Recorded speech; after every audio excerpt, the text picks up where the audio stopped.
Hi, I'm Marta Llamas and I own a commercial cleaning company. Now that many people will be getting back to work, let's get your facility ready for them with our total disinfecting, wipe down, and fogging procedures. Our two-step process will help you ensure that your offices are safe. Call me today for a free estimate, and together we can help protect your employees. Thank you, and let's continue to stay safe.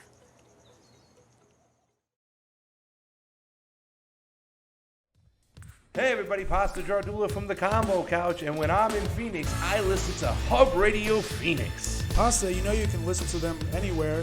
They're on the internet. Hub Radio Phoenix is awesome. Only my second favorite show to the Combo Couch.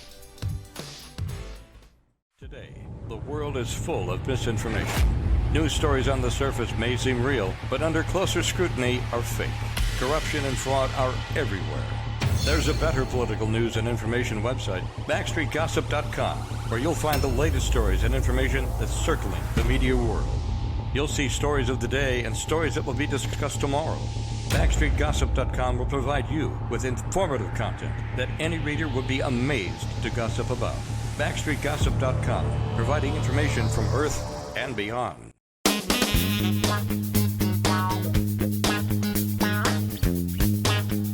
Welcome to Backstreet Gossip. News talk, current events, and political commentary. And now, here's your host of Backstreet Gossip, Ron Ludders.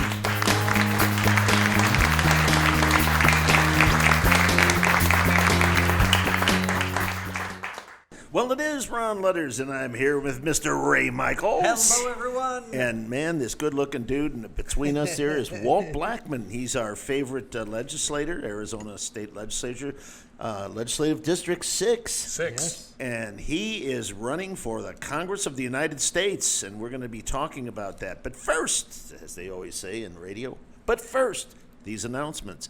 Thank you for joining us. We really do appreciate you very, very much. Welcome to cool Arizona. It's only about 108 or 10 outside right now, and the studio's even warmer than that. And we're going to have hot conversation tonight, but before we do, we'd like to thank you all. We'd like to thank those people that are out there in the hinterland that are watching this show. This is going to be a really good show tonight because we're going to talk about political prisoners in Washington, D.C. We're going to talk about the critical race theories with Walt Blackman, and we're going to really dig into some things. But I want you to like this show. I want you to share this show. And I want some comments from you folks. So please give us your comments and pass this message along to everybody that you see. Because as you might have seen over CPAC over the last few days, this country is under assault, and it's under assault by communists, leftists, and socialists. And you know the difference between a communist and a socialist? Socialists generally don't have guns. Yeah. Well, you know, Ron, you're thanking a whole bunch of people. We want to thank all of our viewers over the last many, many months. As we were planning for the big audit, we had a lot of guests on here, breaking news. We thank you for your support. That is so nice because we are supported by our viewers. Exactly. Yeah. And you know, we got some numbers on Friday. I was shocked. And I know when I told you, Walt, you were shocked. Oh, yeah. I fell out my chair. Yeah. We have had over 1,444,000 views. And that's not bad for this little studio here in Phoenix. Really good. Yeah, with the hamsters running, around in the cage, creating the electricity. Power It's and we have a couple coolies here that are fanning us with the fan with the ice in front of it. And the it's really nice. palm fronds that are working with us. But at any rate, we're so happy to Volunteers have Walt here. Yeah. Walt, first of all, Walt is a veteran of the United States Army and the Tank Corps, and thank you for your service. Yes, thank you. You might tell us a little about that. You were a professional. You've been in for how many years? 20? So I served for 21 years, and that's just because I kept getting in the wrong lines.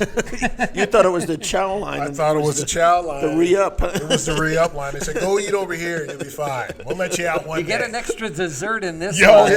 yeah. So I served 21 years, and I went in 95 and retired in 2016, and saw some combat in Iraq and Afghanistan. And those were places that I don't recommend you put on your summer vacation list. No. Yeah, they don't have you don't want to buy like a winter retreat there. No, right? no. You don't want to do an Airbnb there. It just doesn't work. Now, I hope we can get into this, but we're pulling all the troops out of Afghanistan right now. So I hope, Ron, I think that's on your list to talk about. So right. Yeah, we want to do that. Yeah. But thank you for your service. I appreciate it. But thanks for paying your taxes. I'm just saying, it paid my salary. You've been on the public dole all your life, huh? Yeah, And what is so amazing is that you bring all of that experience that you have, because you were in charge of you had a lot of men underneath you. Yeah, I did. And you're bringing that experience here to the state legislature, and we appreciate that so much.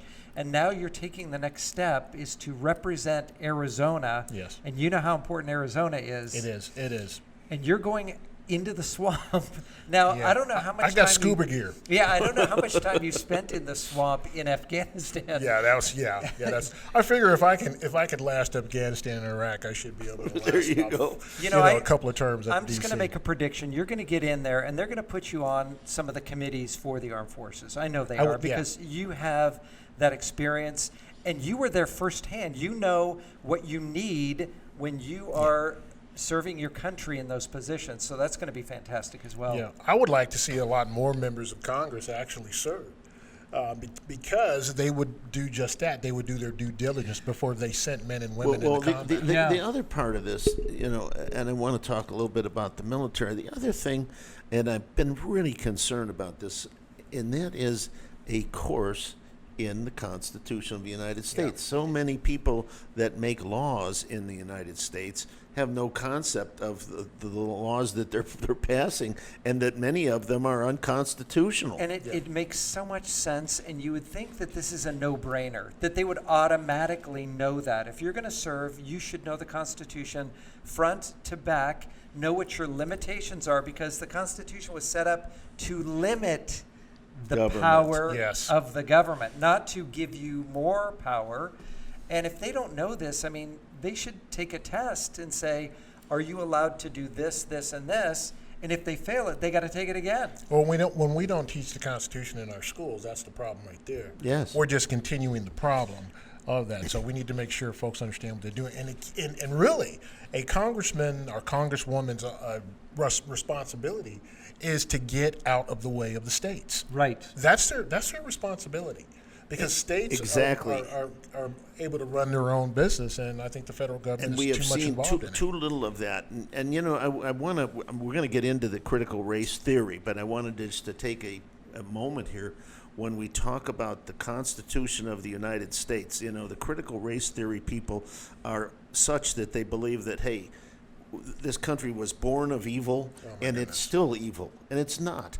If you study the Constitution, it has amendments to them, and it has self-corrected the ills that were there. And one thing that most people don't know, and I'm going to challenge you all, that was in the original Constitution, not the 13th Amendment that eliminated slavery, but the original Constitution disallowed the sale of slaves in, I believe it was 1808, and it's still in the Constitution. Nobody knows about it because it's buried, but it doesn't have any relevance today. But when people keep saying that the country this was the original Constitution. This was the original framers of the Constitution they saw this to be evil, and they started to move in that direction. So just so that everybody understands, it was put in there specifically to say any future territories that became states were not allowed to have slavery. So of the original 13 colonies, that was already set, but they knew in the future we didn't want this. So from the beginning, we knew that. And a lot of people get confused, even the 3/5. That always comes up. 3/5 a person, and it wasn't them as a person. It was to make it evenly balanced between the North and the South, because they were counting property in the South. and to make it even. Otherwise, the South would have always made the decisions. Well, here's the deal. Also, when we speed up to 2021, they're talking about the critical race theory.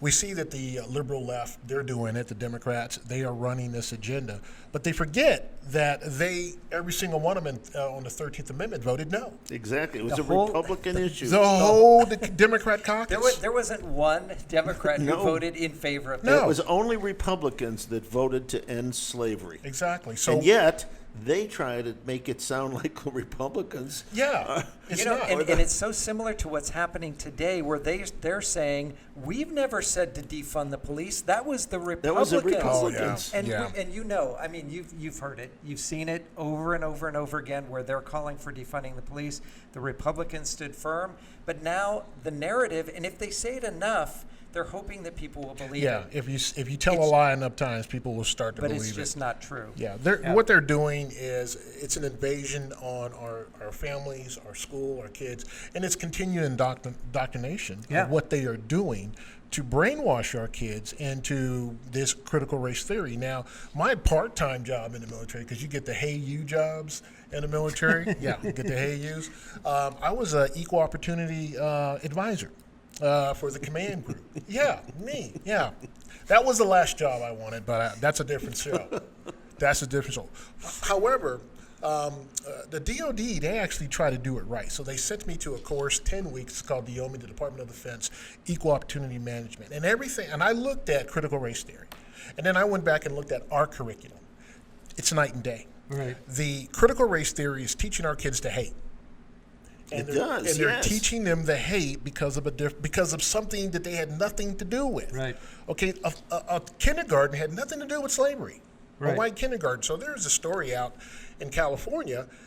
This gentleman, he was going to pick up his child, and his child was getting beaten up by 4 African American kids because of that. Wow. Those kids were taught that, and so when the parent went to save his kid, this other lady screams out, "You should let them get beat up because it's the white privilege they're beating up out of." I'm like, that's our country.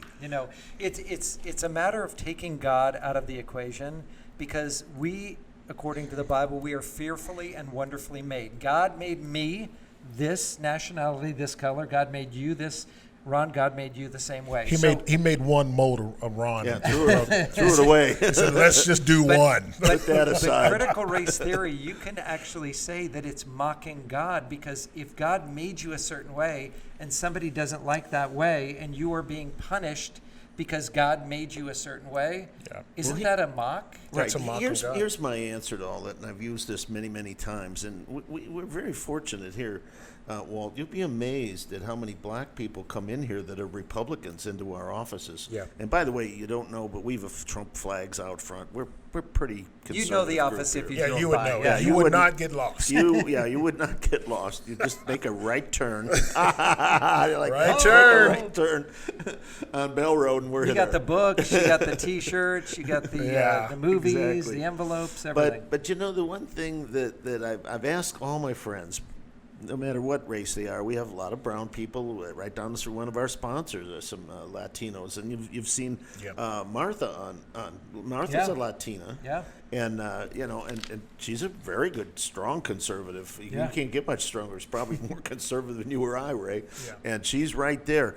But the interesting thing that I always ask anybody that starts this critical race theory, and I want you to do this at home, folks, when you start hearing this stuff, you ask, if you are responsible for the color of your skin, that's the start. Are you responsible for being a male or a female? That's the next question. There is only 2 genders. I just want to put that out there while we're talking about that. And then, of course, there's another. Thank you for that. I appreciate it, because it's my true. dad taught me that when he was really little. Look down. You're a boy. Yeah. And then you go on, are you responsible for the color of your eyes? Right-handed, left-handed? No. None of those are you responsible for. You're not. No, so not. How could we have a hatred for what I am and what other people are? But he also gave us this, something between our ears. And if we are prejudiced, ladies and gentlemen, it's a learned response. It is not a natural response. Exactly. And so stop the nonsense that white people have this superiority complex, that they're automatically better than Asians, they're better than Africans, they're better than anybody on earth. That's not true. Well, here's the deal. I have a biracial family. My wife is Caucasian. Lovely lady. Oh, yeah, she's probably watching. Hi, it's good to see you. Good to see you, Christy. Well, it's good to be seen, I guess, Christy. Yeah. So 3 of my kids are biracial, and the other 2 are as light as you gentlemen. They're Caucasian. So my question to the left, when my kids are going through this critical race theory that they want to teach, who hates who then in my family? Right. Right. Exactly. I would like to know that. Never thought about that. I would like to know that because what they, I mean, if you look at the curriculum is aimed and targeted to our young people, number one, and it's targeted to get them to hate. And that's all we are doing. That's all they are doing with this critical race theory is to push it out in front of the country, run their agenda, and say, this is why you can't get a job because of this white person over here. You know, that's ridiculous. It's an attack on our country. It's an attack on our values. We need to put a stop to it. And if we don't do that, we are going to be sorry for not doing that. Well, you are exactly right. And, you know, it all comes down to our country was based on out of many one, e pluribus unum. And they're trying to separate us. And as we know, a house divided against itself cannot stand. The whole idea of this is to separate us enough where we will be destroyed from the inside. Abraham Lincoln warned us about this, and many of the other great founding fathers warned us that if something was going to happen, it's going to happen from within. From within. We're strong enough to push out the people on the outside, but when we invite them in, and you know, you were mentioning that they don't teach the Constitution in class anymore, but what they do teach is all of the things that are social aspects. Yeah. You know, this is good, we want you to do this, and they're focusing the time not on reading and writing and arithmetic and how to be a good person, how to be a good civilian, or how to be a good person within your country. They're not teaching that. They're teaching all these other things that really don't even matter. Yeah. They're dumbing down the populace. We need to be teaching math and sciences so our kids can compete, not only here in the United States, but around the world. And how to be a good citizen. And, It takes an effort to be a good citizen in the United States. You do have a responsibility. That's why we have public servants. You know, everybody who's elected is a public servant. You were an amazing public servant. Thank you. In the military. We need public servants, not politicians. And we need people in, you know, the Democrats just hold a majority, this much in the House of Representatives. How much? This much. Okay. Not many. Yeah. How many seats? That's why we got to flip CD1. Is it 5 or 6? It's 5. And we're 5. And now who? Of course, it's a Democrat seat right now. Yeah. Yep. And with Walt in there, you know, and it has 2. The effect is 2. When you flip a seat and another party, the effect isn't 1, it's 2. Yeah. You've taken 1 out and added 1, so the effect is 2. Now, is the incumbent running again? He hasn't filed yet, so the present person occupying that seat has not done his paperwork yet, but they're probably looking to see, you know, where they're going to be able to position him. Tom O'Halloran is the least effective public servant, if you will, for Northern Arizona. There's a lot of issues that we are having up there that he had promised to fix that's not happening. But see, I'm not on here to really talk about Tom O'Halloran. I'm actually wanting to say that what you were saying, the 5 seats, Arizona is the number 1 watched race in the country for Congressional District 1. Yes. Okay. Now, what we have done is we've taken a lot of their tools out of their toolbox when I'm talking about the Democrats. They can't play the race card because I'm black. Wait. When did that happen? Yeah. Oh, yeah. What? Yeah. Yeah. So typically, the mold that was running in CD1 was either your white female or your average Caucasian male, and so what the left would do would run to their go-to, and that's a racist, some sort of racist narrative in the race, and kind of pollute that. They can't do that now. Now, I'm curious because I want to hear the rest of this, but your congressional district is very varied. You know, we have Senator Rogers come on here, and she loves serving up in the Indian Territory. But give us Congressional District 1 as it is now. As it is now. Yeah, we're And going first through. of all, it's a huge district. It's massive. It's as large as Pennsylvania. Yeah. Ours is the whole state. So just for Exactly. our viewing audience, CD1 is primarily what is the demographics? So there? it's a couple of different demographics. So you look at the Navajo Nation, covers all the tribes, the Navajo Nation, the Apache Nation, it covers those big tribes. Up in northern Arizona. You go all the way to Four Corners. Yes. Right? Yeah. We go all the way out there. Yeah. Then we come all the way down to Pinnell. And then some places in Maricopa. So we have a mixture of demographic in our district. Instead of them doing it right, which I hope they're doing during the redistricting, to make these lines more identical for the demographic. Well, they're supposed to be doing the communities of interest, and so Exactly. when you do that, you have to take the Native American population into consideration. Yes. Now, what I think would be a great ideal, because right now the Navajo Nation or the indigenous people, they are not being represented. No. If you look at it, they're No. not. No. I was Not out at at the all. reservation last week, and there's no running water, there's no electricity in some of these homes. I think a good idea would be to have an indigenous nation a congressional district where they are representing themselves, because they're not being represented now. Right. LD7 sort of has done that because they have two indigenous representatives representing them, and plus a senator that's doing that. So we've got the Navajo Nation, and we have Maricopa. Maricopa has nothing in common with Navajo County. Exactly. Yeah. I mean, I just No, don't know where that doesn't. happens. It just You know, doesn't, you know, yeah. it just doesn't.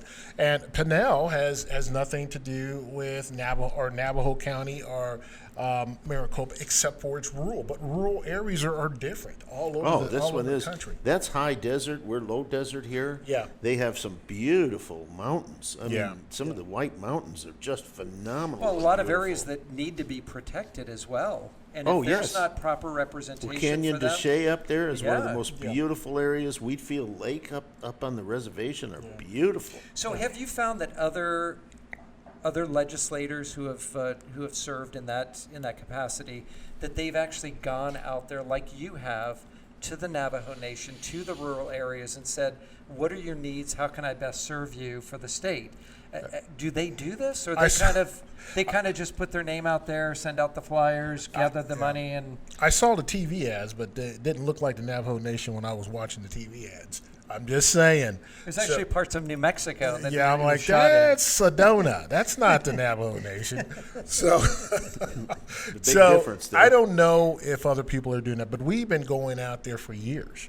I see you everywhere. When we had the events, you were in every single place. I mean, I don't think that there was an event that I went to when I was running that you were not there. I was following you. That's all. So Follow the leader. yeah. So I don't know who has been out there. Okay, I've seen the commercials, and the commercials look like they really were filmed in Sedona.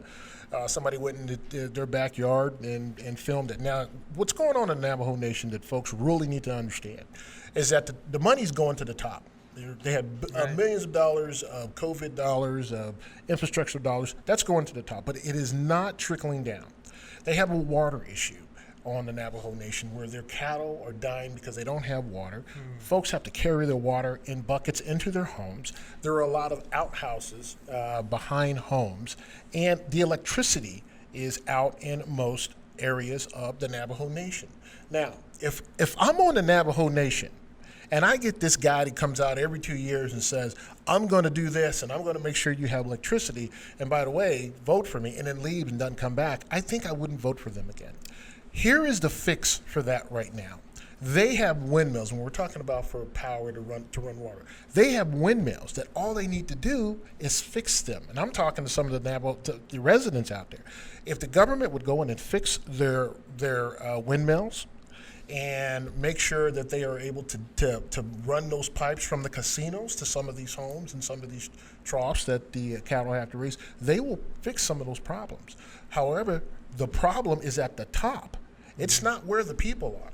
So I think we need more accountability of the dollars that are going into the Navajo Nation, and I'm talking about the top government. And if they are not sending those dollars down, then that's a problem, because those are taxpayer dollars. Right. And it's and I know folks say, well, it's a sovereign country. I got that. But the dollars are not sovereign. Those tax dollars are American dollars. Let's explain something here, because we have listeners across the fruited plain. We have people in Africa that watch us, in Europe and Canada, and in the islands of the Pacific and the Philippine Islands. So many people there watch this show. The important thing is to know that our indigenous people, many of them, have chosen to live the way they have lived for hundreds of years. They live in what's called a hogan, which is not it's not a New England home, and it's not a ranch home. It's usually made of logs and blocks and bricks, not even bricks, stone and so they don't have a lot of the luxuries that we have. However, at the same time, the federal government has said, let's open them up to casinos, to gambling. And so you'll see beautiful, beautiful palaces of gambling in the middle of this devastation where people are hardly living the kind of life that we would like. But there again, being a conservative, Walt, that's their choice. That's their choice. If they want to live in a hogan, fine. That's their choice to do that. But we do have to offer them things. There can be no question that throughout the history of this country that the Indians, even when, and you might find this interesting, I don't know if you knew that, even when we passed the 13th Amendment giving slaves citizenship, we did not give Native Americans citizenship. No, we didn't. No, so you knew that. And they are truly not free. If we look at how the nation is set up and the treaty that was signed. Now, I'm all for them making sure that they keep their culture and their language, because it's a beautiful culture, the Navajo Nation and the indigenous people. Well, they saved us with the wind talkers. Yes, they did. I mean, so what I think that we can do is, how about we give them their land? And when I say give them their land, let them own it. Yes. Instead of a reservation. Exactly. It's been in their family for generations. The federal government has a chokehold on their land, and then the federal government says, "Well, you're a free people." You're really not. You can't own you're property really not. you live on. Exactly.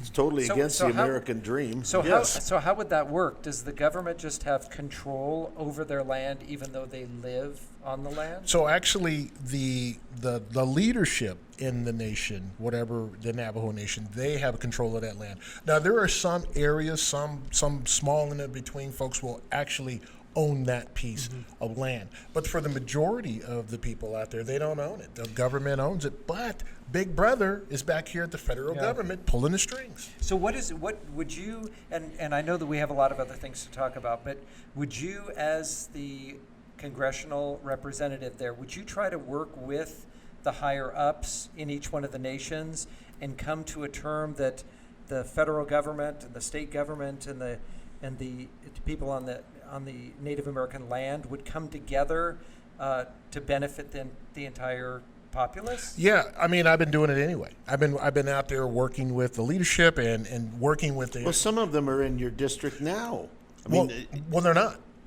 I thought you had some Navajo County. No, I don't. So actually, they just north of you. Yes, LD7 covers the Navajo Nation.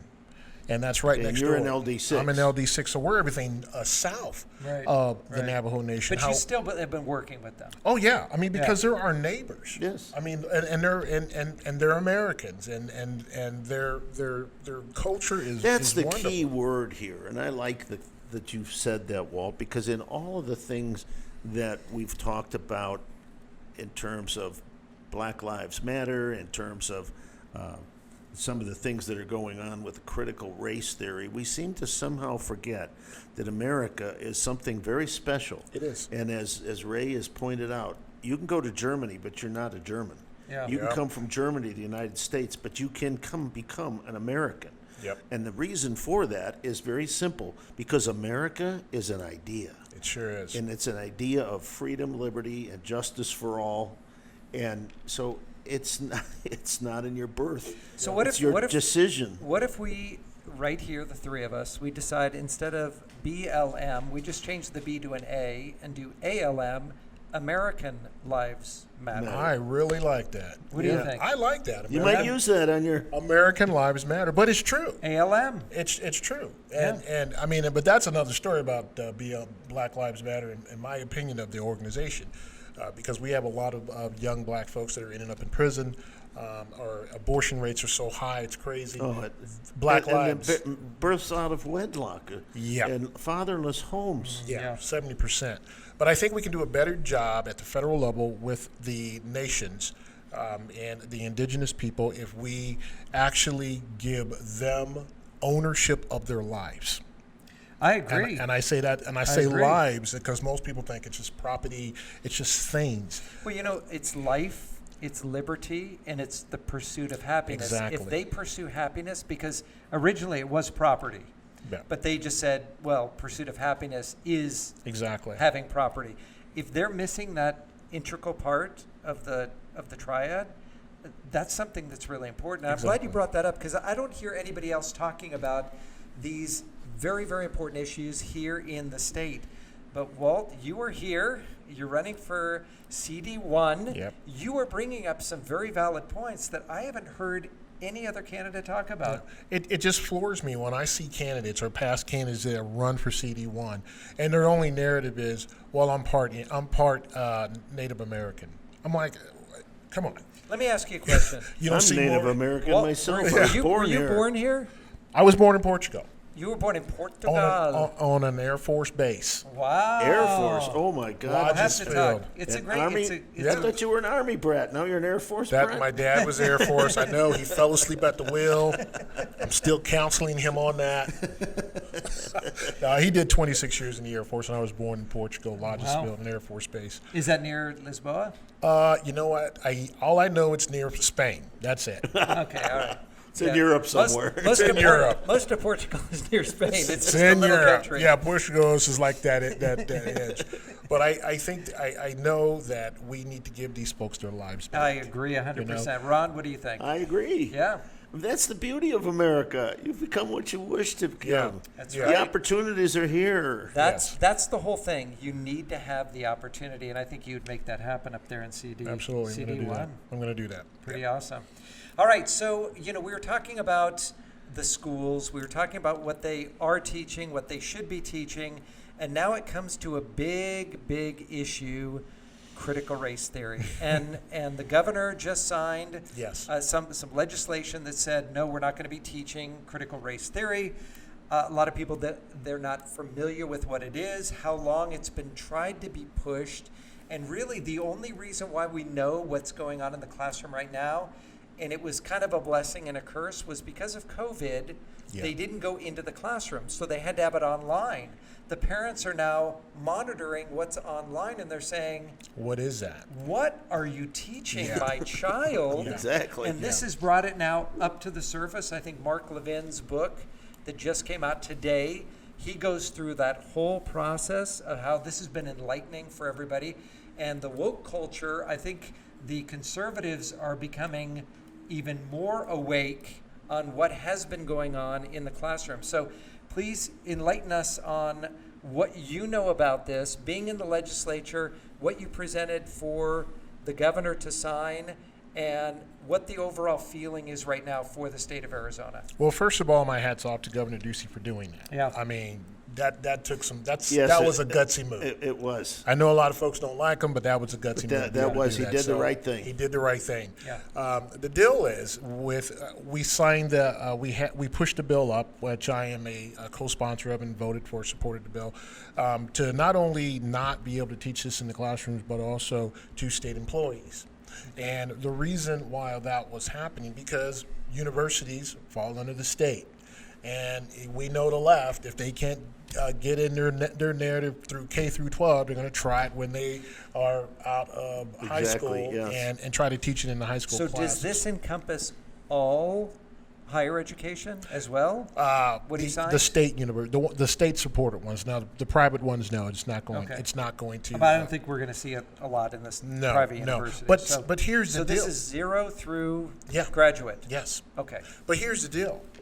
The left has come out with a $50,000 retaining fee. So if somebody actually gets caught teaching critical race theory, they have lawyers on standby. It sounds like something our vice president did for people who needed to get out of jail after peacefully protesting. Imagine that, peacefully protesting. No, critical race theory, as I said before, is an attack. It's an attack on our culture, attack on our country, and also attack on our schools. Now, here's the question. And our children. And here's a question we should all be asking ourselves. Who gives the federal government or state government the right to tell you how your child is taught or what to teach your kid? There's no one qualified to do that. No one except for the parent or the guardian. Now we have people like big government, the Department of Education. We've got the Arizona Department of Education that are trying to say, we know what's best for your kid. I've got a 13-year-old, and I haven't seen anybody in the house paying her bills except for me. Right. So, the thing that and Christy. The thing that is so disturbing to me. I'm a student of history, and more particularly, I'm a great admirer of Abraham Lincoln. Yes. And I have studied the Civil War. I've been a reenactor in the American Civil War, and I understand most of the issues of the Civil War, which no matter how you twist it, it always ended up somehow or other about slavery. Yeah. Originally it was because you don't have the right to secede. That's what started the war. But that wasn't the cause of the war. The cause was the taking of people and ruining their lives by, and once again, we get into the socialist concept here. Okay, you work, we'll supply you with your food, your housing, your medical care. We'll take care of you. You just do as we tell you. Yeah. That's what slavery is really about. It is. And we're heading in that direction today, where they're saying, oh, well, you don't have to work. You're giving people free checks. Oh, my gosh. I mean, Well, not free because we're taxpayers. Right. But I mean, I've seen, we used to have El Capo was one of our big sponsors here, and we'd like to get him back. But for a time there, he was saying, I can't do that. I can only have 25% capacity here. Wait a minute. You can only have 20, he had to move all his tables and stuff out. Because why? Because big government said you had to do that. Okay, then how are you going to keep a full staff on if you only have 25% of the customers that you would normally have? You can't. Okay, so those people go, well, what about them? They don't have an income, so let's give them not only state monies, but let's give them federal monies as well. Yeah. Now these people are making more money than people that are working. Yeah, why would they come back to work? Exactly. Why would they? And so the socialist concept, and that's where we're heading, Walt. Make no mistake about it. You know it. You've been around the world and the Army, and especially being an Air Force brat. You've seen how other countries operate. Yeah. And you know that the only thing that keeps a country viable is to allow its citizens to progress through the process of becoming wealthy in their own right. And wealth doesn't have to be money. Wealth has to be happiness. Yeah, it's freedom. Yeah. Well, look at what's happening in Cuba just today. Yes. This hasn't happened for, 20 years? Nearly 20 years. You might tell the audience what happened there. Yeah. Oh, well, there was just protests in Cuba for freedom. They're waving the American flag. They want freedom. And I think there's a lot of support from Florida and those areas that have a large Cuban population. Right? I find it so silly because there is a sense, and well, you know this, Ron, I know that you know this as well. When you accomplish something on your own, whether it's digging a ditch, sweeping a floor, building a wall, whatever it is, there's a sense of accomplishment that you have in addition to receiving monetary wages for that you can't pay for. It's just something that happens where you feel proud and you know that the next time you can do something more and the next time you can do something more. People are going into this, and this started back, I think in the 50s, 60s with welfare. Hey, I get a check every month. Why do I need to work? Why would I do anything? And what has happened? It eliminates the family. It crushes. And that's why when you look at some of these organizations, and I'm not going to mention their names, but you know who they are, if one of their goals is to dismantle the core family, I don't want to be part of that organization. I just don't. Well, That's a deal breaker for me. Well, I'll go ahead and say it. In the creed or preamble of the Black Lives Matter, they wanted to do away with the nuclear family. I'll go ahead and say it because that's what it is. And that's a terrible thing. It is a terrible thing. So the question to me was, can you still support and love your black neighbor, but not really like the organization of Black Lives Matter? And for me, of course you can. Of course you can.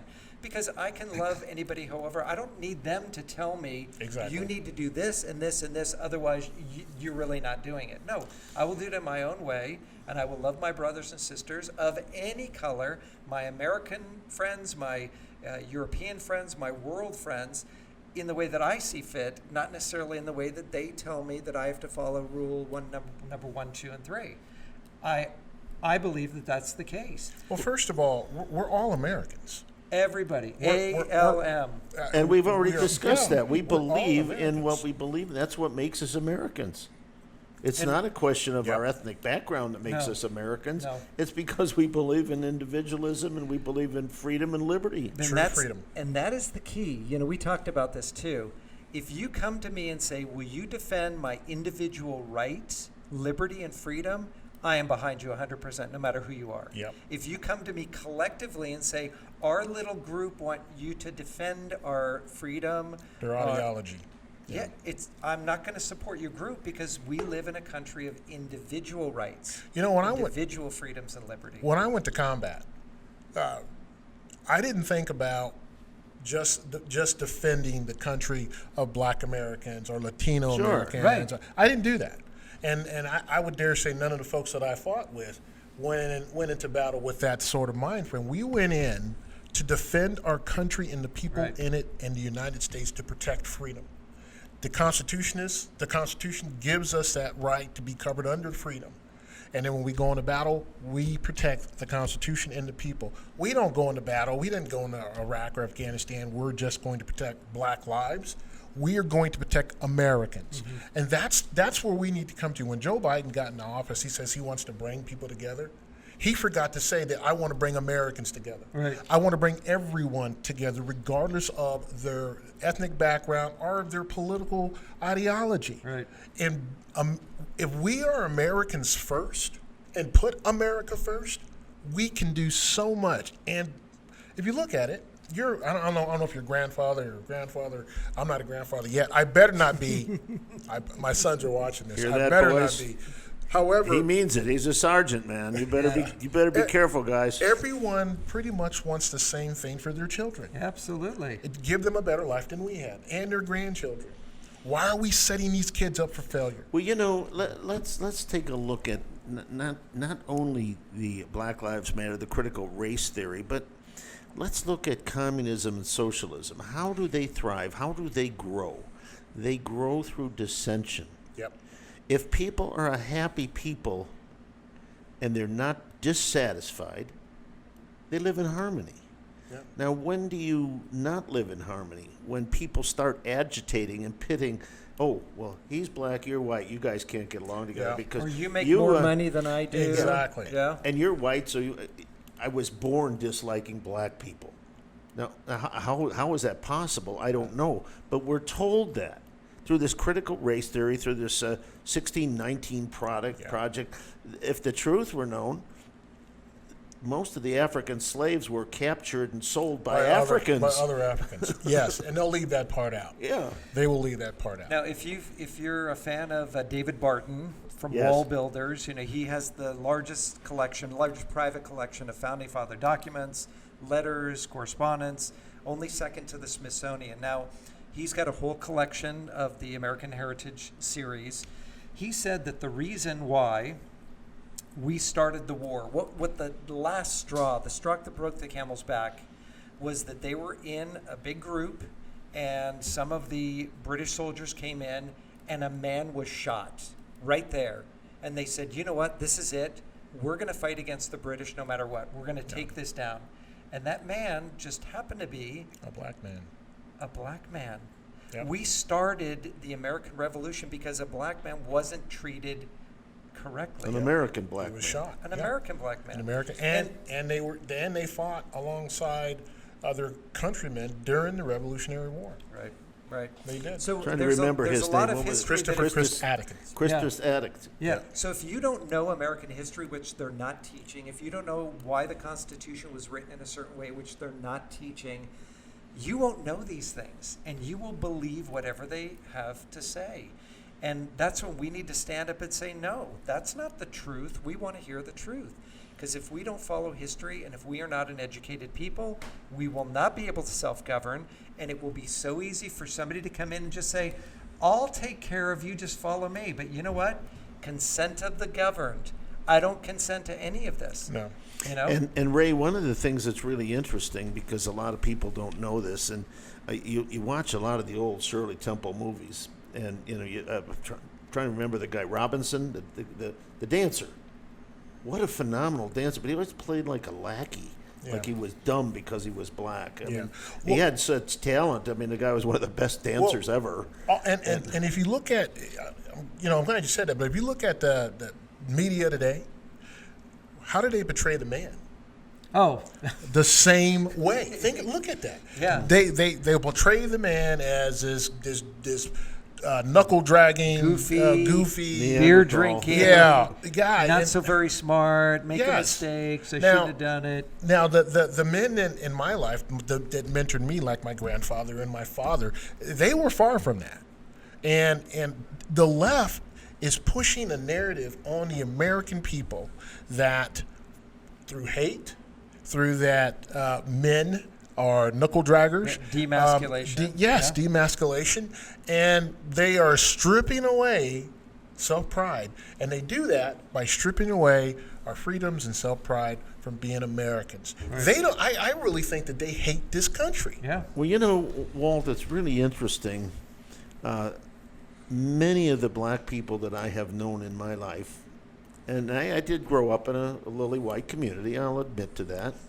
And I started talking to a lot of the people, men, women, about how they grew up.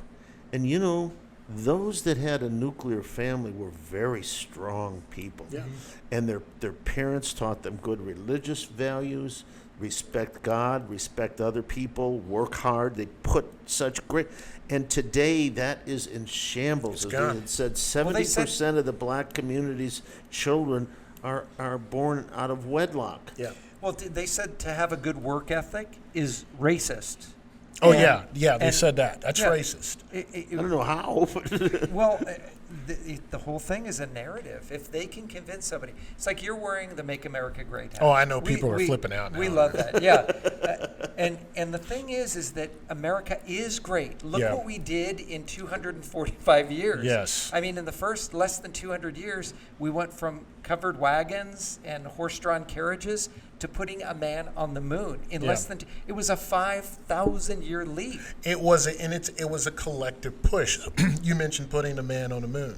So, have you ever heard of Hidden Figures? Great movie. Yeah. Those were black American women who actually did the calculating They solved the problem. Exactly. Nobody could do it. Let's talk about those successes and not about who is selling drugs or what ethnic group they feel like is being stepped on. That is, it's going to happen. We don't live in a utopia. No. Right. We live in a society where people are free to make their own decisions, and there are consequences with those decisions. If you break the law, the consequences are you're going to go to jail. That's a consequence. That's a no-brainer. Anybody can see that. But however, we live in an environment where you can do and be whatever you want to be. Exactly. It's just, I don't know how. Unless somebody tells you different. Unless somebody tells you, no, you're not smart enough to do that. So I don't know if a lot of people aren't smart enough to get an ID. Oh yeah, to show for voting. Yeah. That makes me want to flip over a table. Isn't that silly? Blacks are too stupid to know. That has to be. Get an ID. Get on a computer. Yeah, that's well, they don't know about the internet. No. We need to help them. Yeah, we need to help them. So first of all, I haven't seen a liberal come in and pay my internet bill. So I'm just saying, especially with the boys, especially with kids who like the game. So please don't tell me about the internet. But they do that and push that agenda, and the problem is that they try to make Black Americans and people of color feel like they're victims. Yeah, so how does it make you feel for somebody to say the Black community just isn't smart enough to get an ID, to find out? How does that make you feel as a Black man? I think it's insulting. It's very insulting. But here's the deal. I'm not sure if you've ever followed Malcolm X. Malcolm X said the most dangerous person to the Black community is a liberal. Wow. And that's someone who's coming from a pro-Black stance. Now, why he said that? I've never been a big fan of his, but he did speak a lot of wisdom. Yeah, because he was he's definitely a racist. He did his thing. He did speak a lot of things that were truthful. But he said that because he saw where the Black community was going. So Denzel Washington actually said that. No, not Denzel. Denzel got paid for saying that. He didn't. But when I hear that, and I look at people and I'm like, are you kidding? Yeah. So like Black History Month? Right. I don't like Black History Month. You want to know why? Not because it's only 28 days. Right. I don't like it because you are saying that all of the accomplishments right. and what Black Americans have given this country is just in 28 days. That's it? It's insanity. It's insulting. Never mind the Tuskegee Airmen. Yes. And it's really interesting. A lot of people don't know this. I'm going to shock you all, and it really shouldn't matter because it doesn't matter who invented this, that a Black person invented the traffic light. Yeah. Did you know that? I didn't know that. A Black man. I'd like to find him because I'm always getting stopped at the traffic lights. Not a Black man, but a Black man did it. Invented the traffic light. Now, maybe I think he's a that's relative. Maybe he's a relative. Yeah. That's quite an accomplishment. But on the other hand, who cares? He was an American. He was an American. We don't choose to say, oh well, this was done by this ethnic group and that ethnic group. And you know what's so funny? We have a society that provides us the opportunities to do that. It's always about the perception too. Now we're on video right now, but in the olden days when they had radio, all you heard was the voice. Yes. Yeah. Now the Righteous Brothers, Bill Medley, Bobby Hatfield. Yeah. Everybody says, why were they called the Righteous Brothers? Now, I was very blessed. I happened to meet Bill Medley through another friend. And I said, where did you come up with this name? And he said, well, our songs were on the radio, and they were being played on a Black radio because of his voice. They thought he was Black. Really? And they said, man, those brothers are righteous. And that's how they came up with the name. Really? Straight out of his mouth. Didn't they sing you lost a loving feeling? Yes. That's them right there? Okay. That's what most Democrats feel about the Democratic Party. Well, that right one now. guy You've that lost I used that to loving feeling. You've lost, yeah. They've lost a lot more than the one guy. What was it? Bolton. I can't think of his first name. Oh, John Bolton. Yeah. I always thought he was Black. He was a white guy. He's a white guy. But he sounds like he's Black. Now, see, I can't dance. So that's a problem. Oh, come on. Now, Christy, my wife, she could dance. But whenever she used to ask me to dance, come on, you can dance. Come on, you have to have rhythm. You have to have rhythm. Yeah. I don't have any You rhythm. mean to tell me that Black guys can't get IDs and they can't dance? Oh, yeah. And white men can't jump. White men can't jump. White men can't jump Yeah. or play basketball. Yeah, okay, play basketball. My gosh, we have one white guy on the Olympic team, and you'd think that the world was coming to an end because they wanted it to be an all-black team. Exactly. I mean, it's an all-American team, guys. Exactly. I mean, you know what? It's crazy. Anybody who's at the Olympics, please have some respect for the country that is sponsoring you there. Stand up. Have respect for the flag. Yes. That was insane. Was insane. It's not there for political motives. You're not there because we think you're smart. You're there to perform. And you represent our country. That's it. So when I was in the military, I used to tell my soldiers, I said, when you go out somewhere, first of all, you're a soldier 24/7. Right. And if you're in Germany, everybody knows who a soldier is. Yeah. But when you go out, you represent not only the United States Army, you represent the United States. Right. Exactly. Anything you do is going to bring, that's negative, is going to bring discredit against our country. Right. Our country. When these athletes go out and they are doing what they do, they are representing the country. They think they're representing a political ideology. No. But when they're out there and they have USA, they are representing us. So they're saying that, all Americans believe the same thing that they believe because they want to kneel, which is insanely disrespectful First of all, go defend the country first, then come and talk to me if you want to kneel. Okay, you don't have a right to do that, and some people are going to get mad at me. Yeah. They'll say, what do you mean I don't have a right? You don't. No. Because you're trying to represent collectively the whole country. Do it in your backyard. Yeah. Represent yourself. Yeah. Well, do a PSA. Do a PSA. You know, Right? one of the things that has always fascinated me when we talk about these quotas and there aren't enough blacks in management and there's too many blacks here, not enough blacks there, and I get to looking at sports teams, and you don't see a lot of black swimmers, but you do see a lot of black baseball players. Basketball, you see a lot football. of basketball players that are black, a lot of track and field people. You don't see many black figure skaters. And you know why? Because individually It's too people cold? have certain It's too cold. there's no ice in Africa. It's too You cold. know? But the bottom line is these people are there because they're good at what they do. Right. It has nothing to do with their color. You can say, hey, that basketball team's 90% black. You know why? Because they're good players. That's why. And the white guys that are on the team, they're good players. So, if I could just tell a story really Sure. quick. We were in El Paso. My son, my white son, he played quarterback, and the kid has an arm like a shotgun. And he did one play, and it just touchdown. And I could hear a person behind me, yeah, you know that's her brother. And I'm like, so I didn't say anything to him. I didn't say. So, and my son was all California Athlete of the Year. Wow. So yeah, I mean, big deal, Congratulations. big deal. Yeah. So I mean, he was really good. So I could just hear the guy behind me. Yeah, ain't no white boy gonna be able to throw like that. That's her brother. So what happened after the game is over? The parents go down to the field, and he had his helmet on, and he takes his helmet off, and I walk him up to the bleachers. And I said, yeah, that's my son, the guy you said he's got soul. So I guess if you feed someone long enough, they start to look like you. So, and that is... I'm glad you got a good attitude about I this. love You it. know? And when I grew up, the black people that I did know, we had a good time. We had Ted Hayes on the other night. Yeah. And Ted and I are just good friends, and we always have been. And, we'll bump each other. We run up, and he'll come over to me. Any of that come off on you? Yeah, yeah. But He'll go like that. But the way the country is now, you can't do that. And then when we shake hands, if you hold up Yeah. hands, just hold up your hand. Notice our hands are very, very similar. There's not the black people's hands are, they're still red when you cut it.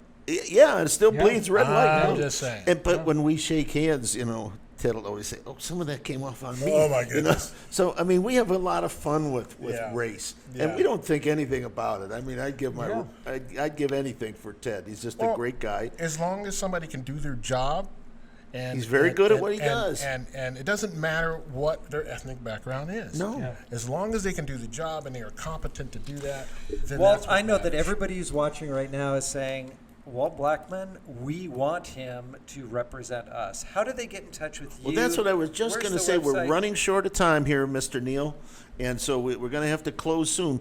But I know you need money. You I'm gonna always come back, need yeah, money. I always How need can money. people donate to you, get in touch with you, and help you door to door? Okay, so if they go to www.blackmanforcongress.com, okay, real quick, yeah, it says Black Man. It's not a joke. All right? That's your name. When they go there, is this a joke? And No. he is.